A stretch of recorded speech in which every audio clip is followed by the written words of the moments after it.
So, what's up sa inyo mga idol? At nakauwi nga po pala kami dito sa Tayabas. Shoutouts nga po pala sa aking Papa Edwin. Dahil nakauwi ang kanyang anak na mahilig mamiwas sa kanyang palaisdaan. So, sorry siya kasi andito na naman yung kanyang anak na mahilig mamiwas. At bibiwasin na naman natin itong kanyang palaisdaan dahil maraming araw ditong dalag. At yung mga tilapia ay nauubos na. So, tara, bibiwasin natin yung dalag. Tama kayo sa akin.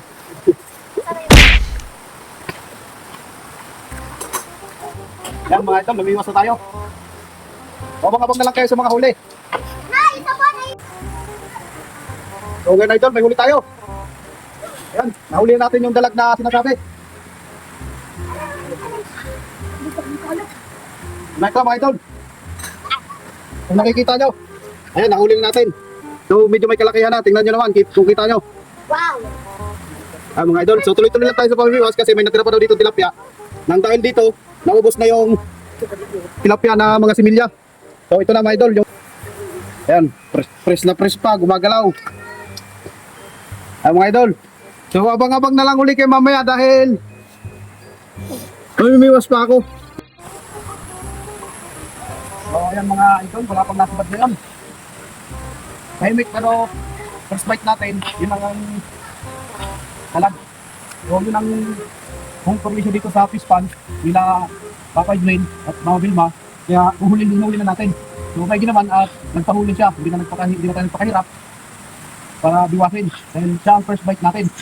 So ayun mga idol, bantay lang muna tayo ng kamping minuto. Siguro mamaya may susunod na dito. So ayun mga idol, meron na. Malaki-laki ito. Ayun mga idol, nahuli na naman natin tilapia, malaki. So ayun mga idol, huli na naman. So ayun, malaki. So shoutout sa inyo lahat. At maraming salamat sa mga nanonood sa akin. Nakapagbakasyon ako dito sa Tayabas, sa probinsya para mamiwas. So ayun mga idol, second bite natin. Second bite. So marami pa yan. Antay-antay na lang. So kung nakikita nyo, mga idol, ayan, gumagalaw pa, sariwa-sariwa. Kala nyo, nasa tubig pa siya kung kumuhay ng kanyang mga palikpik. So ayan, kita nyo, malapad na. Kasi lapad din ang aking palad. So ayan mga idol, gumagalaw pa. So ito lahat ng mga huli natin mga idol.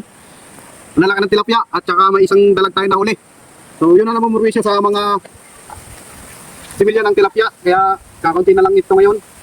At pinaparvest na ni mama kasi para matanggal yung mga malalaking dalag.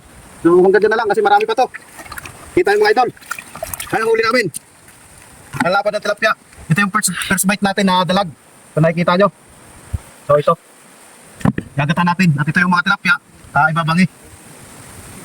8 piraso yan. Wow! Yung mga idol, nakisi pa. Para maibangi. Hindi kaya prito. Ang masarap dito. Ayun mga idol. At sa mga solid na follower ko dyan at viewers, maraming salamat sa inyong lahat sa wala sa akong pagsuporta. Sana tuloy-tuloy pa kayo sumuporta sa akin sa mga vlog ko at sa mga hindi pa nakakapanood ng mga videos ko. Sana patuloy lang po kayo manood. At maraming salamat po. God bless.